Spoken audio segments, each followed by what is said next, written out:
devant vous, au nom de la secrétaire générale de la francophonie, son Excellence Louise Mushikiwabo, à l'occasion du centenaire des études françaises en Bulgarie. C'est un anniversaire respectable qui rappelle les origines lointaines de la francophonie en Bulgarie, pays membre de l'OIF depuis 30 ans. C'est l'occasion d'adresser mes félicitations pour ce double anniversaire et de rappeler, dans un premier temps, le rôle historique que la langue française a joué dans la construction de l'identité culturelle bulgare. Déjà, en 1824, le grand savant bulgare Peter Beran publia en Roumanie, à Brașov, le premier manuel bulgare connu sous le nom Ribbentrop, l'abécédaire aux poissons. Il voulait déjà y promouvoir l'instruction des Bulgares en leur langue, le bulgare, et évoquer l'apprentissage postérieur de langues étrangères, principe qui sera développé par la suite dans le modèle performant des lycées bilingues en Bulgarie. Ce premier écrivain laïque de la Renaissance bulgare passa de nombreuses années à Paris, où sous le nom de Pierre Béron, il publia en français des ouvrages scientifiques et philosophiques. Il y a presque un siècle, en 1921, que le journaliste suisse Paul Jean-Tizan a publié l'ouvrage intitulé « L'influence française en Bulgarie » que je voudrais citer. Voilà ce qu'il écrivait en 1921, il y a un siècle. Il est un fait que nous ignorons trop en France. C'est la présence qu'a conservée notre langue en Bulgarie. À Sofia, il n'est pas un docteur, un banquier, un ingénieur, un commerçant, un journaliste, un fonctionnaire qui ne sache, si ce n'est à fond, du moins passablement le français. À tel point, anglais, italien, allemand, même se voient très souvent dans la nécessité de s'en servir. Et la situation est de même en province, si bien qu'il n'est point exagéré de dire qu'il n'y a pas de ville ou de village bulgare où le français ne soit sans conteste le parler le plus employé après la langue nationale. C'est ce que écrivait Paul Jean-Tizan en 1921. Si je rappelle ces faits historiques, ce n'est pas pour dire qu'il s'agit d'une période lointaine révolue, ni pour dire que je suis nostalgique du passé. C'est pour exprimer ma conviction devant vous qu'il y a suffisamment de passé pour qu'il n'y ait pas d'avenir. En 1923, nous sommes 321 millions de francophones à travers le monde, selon le rapport de l'Observatoire de la langue française de l'Organisation internationale de la francophonie. Des hommes et des femmes pour qui la langue française est langue de communication, de travail, d'échange, d'études, de création, d'amour. Adopté au 18e sommet de la francophonie tenu à Djerba, en Tunisie, en novembre 2022, la déclaration sur la langue française dans la diversité linguistique de la francophonie invite les dirigeants des États et gouvernements membres de la francophonie à mener une action plus déterminée au niveau national et international pour renforcer et améliorer, entre autres, l'enseignement de la langue française. Et je voudrais rendre ici hommage à tous les enseignants de cette langue qui se trouvent aujourd'hui dans cette salle, qui ont été aussi mes enseignants.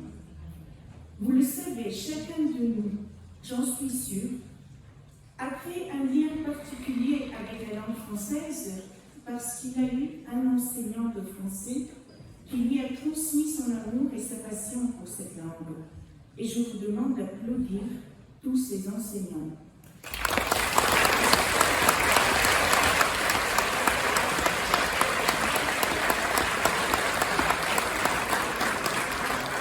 Faut-il rappeler que le nombre de ces enseignants ont été formés justement ici, à l'Université de Sofia, dans le cadre de leur formation en lettres françaises, et que ce savoir se perpétue depuis 100 ans.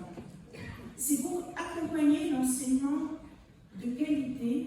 de et en français, que l'ONF a implanté à Sofia depuis 2004 le Centre régional francophone, le CREFECO, dont je salue le responsable ici présent, Emmanuel Sanson.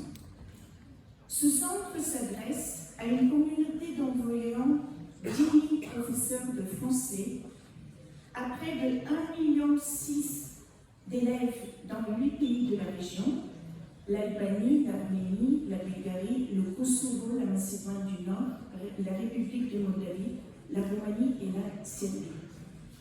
Le CREFECO déploie une coopération régionale avec des partenaires francophones et les réseaux d'acteurs francophones sur le terrain, tels que l'Agence universitaire de la francophonie, la Fédération internationale des professeurs de français, la coopération française, ainsi que les ministères en charge de l'éducation des pays concernés.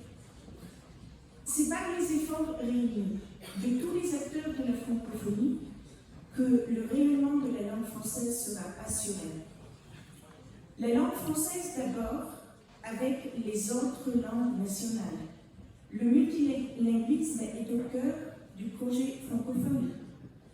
Parler plusieurs langues contribue au dialogue, à la meilleure compréhension de l'autre et au meilleur vivre ensemble. Pour l'écrivain libanais Amin Maalouf, le multilinguisme permet d'acquérir un sens civique planétaire. La langue française ensuite comme vecteur de développement économique entre autres, une langue d'échanges économiques et commerciaux et d'investissement au sein de l'espace francophone. La langue française enfin au cœur de la créativité, car la culture représente un vecteur privilégié du rayonnement pour les langues françaises. Avant de conclure, je voudrais m'adresser aux jeunes ici présents pour vous dire que la langue française est une langue porteuse d'avenir, d'un avenir riche de l'autre. Cette autre aspire, comme vous, à construire un monde à l'image de ses rêves, et il se trouve en ce moment peut-être au Vietnam, en Louisiane, au Maroc, aux Seychelles ou au Sénégal. La francophonie, à travers ses valeurs, vise à permettre à la jeunesse de construire cet avenir. Je résumerai ces valeurs en 3 D. D comme diversité. La francophonie est un vecteur de diversité culturelle et linguistique qui permet de s'enrichir de l'expérience de l'autre. Parler français vous ouvre les portes vers cette diversité. D comme démocratie. La francophonie, c'est une langue et des valeurs. La francophonie, c'est ce multilatéralisme démocratique. Et D comme dynamique. L'enjeu majeur de la francophonie est avant tout de participer à l'éducation de sociétés inclusives, dynamiques, pluralistes et ouvertes sur le monde.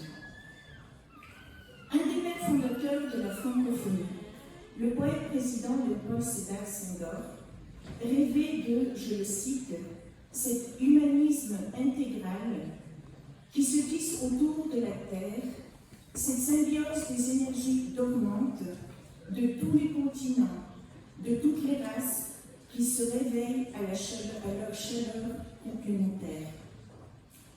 Je ne saurais conclure sans féliciter cette ouverture au monde de la faculté des lettres classiques et modernes de l'Université de Sofia, à travers sa formation en lettres françaises, mais aussi à travers la formation en licence d'études africaines, African Studies, et le master francophonie, plurilinguisme et médiation interculturelle. Permettez-moi aussi de remercier chaleureusement les autorités bulgares ici présentes pour l'engagement fort de la Bulgarie depuis 30 ans au sein de l'Organisation internationale de la francophonie, de féliciter tous les organisateurs de cette belle célébration et que vive la langue française aux côtés de ses langues partenaires.